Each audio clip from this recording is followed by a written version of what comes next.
Welcome to the Professor Nick Show. We're here at Ventura College this afternoon. I am joined once again by Natalie Sanchez. Hello. Welcome. Thank you. Thanks for coming back. Of course. We recorded a podcast a couple months ago, and you did a lesson in my social media marketing class where you talked about your job, which is as a PR and influencer specialist at Duncan Enterprises. Yes. And you did a whole demo, and the students loved it, and it was great. And then we recorded a podcast about your side venture that you're working on and about a failed job experience that you had previously, like last year. Yes. What we didn't record at that time was your specialty, which is about influencer marketing. Yes. So we're back so we could get this recorded on camera and on audio. So Awesome. Thank you for having me. Thanks for coming back. Of course. All right. So maybe first, can you tell us a little bit about what your job is, your day-to-day? And, I think I gave the right position, but... Yes. Okay. So my day-to-day, honestly, I really just focus on influencer marketing. Right now, I am transitioning into more of a PR focus role. In 2020, two of our brands are going to be in Target. So we are pushing a lot of efforts with our PR events and influencer marketing. It's going to be a really busy spring for me. So I'm really excited and also not necessarily nervous, but just like I got to be mentally prepared for this transition. It's going to be a lot. Yeah, like good nervous, right? Oh, yeah, great nervous. I think it's definitely going to change the game for me personally and also for the company, for the brands that I'm working with. It's definitely going to be a big tell-all to see where we're going to stand within the beauty community. So it's really exciting. Wonderful. Well, I want to get your take on some specific topics. I'll be more on the, academic side, asking nerdy professor questions. Mm-hmm. And then you can share with us your specific experience in some of these areas. So the first one is about engaging communities online. There's a topic or a concept that we use in social media marketing, in marketing and psychology in general, called social object theory, which is that people tend to engage in communities with other like-minded individuals, right? Sports fans seek out other sports fans. Foodies seek out other foodies. Fashionistas seek out other fashionistas. And you work exactly in this arena. So how do you see this playing out in your day job? So with building communities, it's really interesting because these people who are just average, just like us, kind of create their own community with the products or with the brands that they like. So they've become kind of the guru. And I think when YouTube launched in, I believe it was 2012?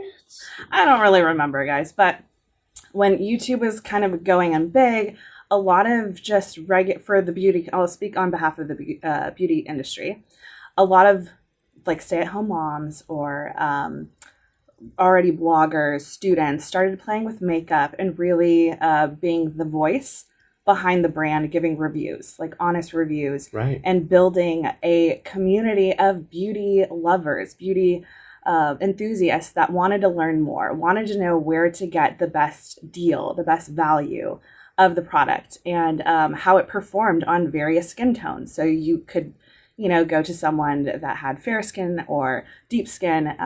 So it was really kind of like started organically that way. And I think for companies like my company that I work for, we really depend on these influencers that already built their community for the last 10 years. Like it's a database like of people that is, a ready fit audience to cater to your brand and to your industry. So I find it very fascinating, and I think it's just going to evolve more and more.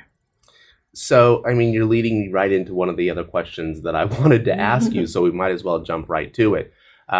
Social media, one of the things that it has done is kind of emulated or replaced the traditional publisher gatekeeper model of public relations, right? So if you wanted access to a large community of people, you'd have to go to a publisher or a journalist or an editor or a TV station or a news station and so on, and hope that you have a relationship with them so that you can get your message out to their audience. But, enter YouTube, enter social media, Instagram, and so on. These influencers start to build up their own communities. And now, instead of going to the traditional gatekeeper, the traditional journalist or editor or news media outlet, you go right to the source, right? And you work with them directly so that you can have access to their audience. Yeah, absolutely. So with kind of mimicking that PR model, influencers have built their community. And so now, instead of building that relationship with the publisher and editor at a large publication, I'm building that relationship directly from myself to that influencer. So I'm kind of the liaison between the brand and to that influencer, giving them the correct marketing assets, the tools, constantly being in communication on new products, updates, and also developing an ambassador program, affiliate programs, all the programs that are happening right now. It is a lot, but it definitely has a purpose and a reason, and it works. And it's definitely a white space that I think businesses are now trying to tackle on and do it efficiently. So in order to kind of stand out, it depends on what company and what your budget is, obviously, but doing an incentive program of some sort. So if it is an ambassador program, it's more as the influencer is going to be an advocate for that brand. And then an affiliate is just someone who's going to create content and have a backlink that's going to redirect you to the site, and they're going to get some back-end incentive. Where that could be commission, that could be a flat fee of whatever sort, but there's definitely a building an ongoing relationship between the brand and the influencer. That's awesome. I mean, it's taking it even further down the road. That's fantastic. So, we've spoken kind of generally and broadly about this, and you've given a little bit of insight about what that looks like. I don't know if you're allowed to, what Duncan Enterprises will or won't let you say, but I'm curious. Can you speak more specifically maybe about an example of a brand that you're representing, and how you find and reach out to an influencer, and what that communication looks like, what you're asking them to do, what the dollar amount is being, whatever you're available to share. I think that our listeners and viewers will be interested in hearing about that. Yeah, absolutely. I won't specifically name the brand, but one of the brands that we put on a big focus on right now is it's a D2C, so direct to consumer, and we are somewhat of a competitor to like a NYX, NYX. And my daily vetting goes just logging into Instagram. I'm looking for like-minded individuals that emulate the kind of brand image that we are and who we represent. So that could be like your goth girl, or it could be your outcast, your kind of grunge glam girl. So these are kind of the influencers that I reach out. I look at hashtags that have those specific key terms. And then through that, I'll also look at our competitors. Who are our competitors reaching out to and generating content with? And then I'll look on their friends list. And it just kind of goes and evolves like friends of friends of friends. And it's just doing a lot of research on social media. It's really, there's no rhyme or reason to it. It works. But there are programs that do help. There is Cision, which is a really good influencer marketing and PR tool. Okay. And also Heapsy. That kind of you can filter out. So instead of for me personally, I love Instagram. I think all the data is there, and also Facebook. But these kind of elevate a little bit more, and you could have your pitches on there as well. Okay. So then what does it look like when you find a potential influencer that you want to work with? So when I find an influencer I want to work with, I like to directly email rather than DM. Okay. I think it adds just a little bit more professionalism to it. Okay. If they don't respond, usually that means that they're constantly on their Instagram. So then I'll do a DM for a follow-up. But communicating there, I'll start, I have a few presets, a few templates that I like to use, like depending on what their feed is like and who they are, I'll cater that message to them, saying like, oh, I love the way that you're doing X, Y, and Z. We would love to collaborate with you. Please let us know if you're interested. Opening up the conversation and making it very organic and as natural as possible. And, doing a follow-up. Sometimes they're really busy or they have other partnerships they're working on. So just being consistent with your communication, I think is really key. And if you can get their mailing address, mail them product anyways. Sure. Keeping that relationship there. Sure. After communicating with them, this is where you negotiate money. Right. So this is a big thing. It depends on your company's budget, but this is really important to the influencer and also to the brands, like what the value is for both sides. And so we'll talk about money, what the rates are. Some of them have rate cards that show their insights, their engagement, how much they do percentage wise, and how large their reach is within their community, which is really nice for a brand to have because it kind of gives a synopsis of who they are as a person and how influential they are. Sure. Because algorithms change all the time, and sometimes it's not that apparent or clear when you're looking at someone's feed. If they have a large following, their engagement's off. So there's little things that you have to really take into consideration when vetting. And after having that conversation, I actually co-built a contract agreement with the influencers. So it keeps them reliable and responsible for the content that they need to send us. Mm-hmm. And then we also have an approval process. Within 10 days, if the content's not approved, we ask them to, we give them a little bit more direction. But during the process, definitely keeping that communication, checking in, seeing where they're at with it. And if they have any questions, being available 24/7. I'm available on my phone, on DM, just whatever they need. I am there. Everywhere, anytime. Anytime. And sending them a really meaty PR package, personalized note. And as I'm also a makeup artist, so I think that kind of helps in my role because I will look at what they're doing specifically, and then whatever product we're launching, I'll say, this would be great for video, this will be great for a static image, and this is what we can use for a blog. So it's multi-purpose in that way. Great. So then, just curious, what does the relationship look like? And I know you probably can't speak specifically because you're not one of these influencers, mm-hmm. or maybe you are.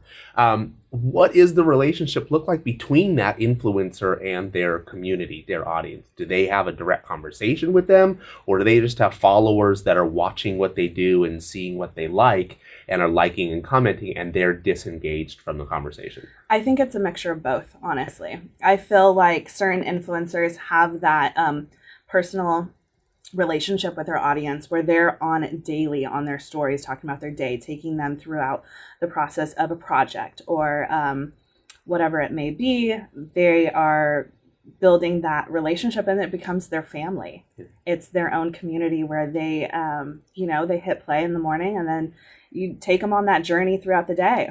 Okay. And then there's other influencers that I work with that are more artists. So they're just there to build the content. So it could be avant-garde. It could be just kind of one static post, but there's no relationship. It's more for viewership. Gotcha. Okay. And ultimately, the end goal of this, right? If you're a business and you have a marketing budget to pay influencers to mm-hmm. reach out to their community, the end goal is to drive traffic and sell product. Yes. Do you have tools set up that can track like, oh, well, we got this influencer into our web. She published her post on day X. Mm-hmm. And then immediately after we saw a spike or an uptick in some sort of a product or sale. Do we have that type of data? Yes. I don't specifically know because I don't work on web or e-commerce, so okay. I'm not exactly sure what the program that they use, but I do get reports saying like, we hit X amount of dollars based on this, or our engagement was this, or our traffic back to our site came out to this number and it related back to the influencer. And you see a big difference. If you go on a couple of beauty brands, their pages, if you see a static post of product, and then you see an influencer post next to it. So if you're comparing the two, the engagement is just significantly different, and you're going to get that traction back onto your social platforms, to your site, and hopefully convert that to a sale. It's just it's really hard, I think, to pinpoint like exactly how many sales go back to that particular influencer unless they had a code or a backlink. But I'm imagining that you work with a bunch of influencers, and some of them, after one project or one collaboration, you retain, some of them you let go, and that has to do with dollars and cents. Yes. Maybe. Yes. Yes. I definitely think it has to do with the dollars and cents and engagement. Like, what was the outcome? Because sometimes you can work with an amazing influencer that has that reach and has that content, but it possibly wasn't the greatest fit for your brand, where there was some kind of miscommunication with the messaging. So that can happen, and you just learn from your mistakes, and you move forward. Cool. So I think I'll kind of maybe close on one of this last question. I hope it's a valuable one. A lot of my students that are taking the social media marketing class are starting up small businesses of their own, or they work for their small family business and they are just getting started out. What advice do you have to somebody that's just getting started on social media marketing and is looking to make an impact on their brand using influencers? Using influencers specifically. Yeah. Content. Producing content all the time. And honestly, I feel like video live streaming is definitely going to be the way to go. Story takeovers from influencers is going to help your business. Just being very proactive and building that relationship and reaching, go for the large influencers. I think when I first started in this role, I was very timid. Like, we're a small indie brand. We're not huge. So it's really, I think I was a little bit intimidated to go up to those influencers that had, over 500,000 to 1 million followers. But honestly, they're just people like us. Sure. And it's just about negotiation and building that relationship and being honest and transparent. And, if you're an advocate of your product or your service, it's going to translate into your content as well. Cool.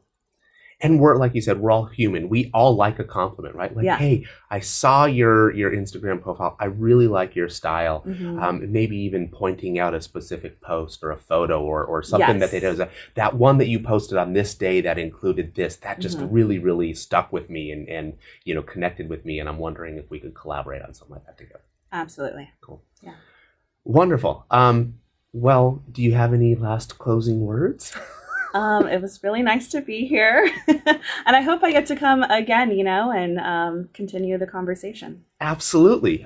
You're our first repeat guest on the Professor Nick show. So it's great to have you. And we were talking, before we started recording off camera, about the freshness and the newness of content being studied at the education level. And so the fact that we can continue to, we're now recording in November of 2019, to put a timestamp and a time date on this, a year from now, this conversation might be dated. Yeah. So you and I may need to catch up again in a year to see how the industry has changed. And I think that's the important part of education, especially when it comes to marketing, digital marketing, social media marketing. Yep. So awesome. Absolutely. Thank you for being here. You're welcome. Have a good, happy Thanksgiving. You too. Thank you. Bye, guys.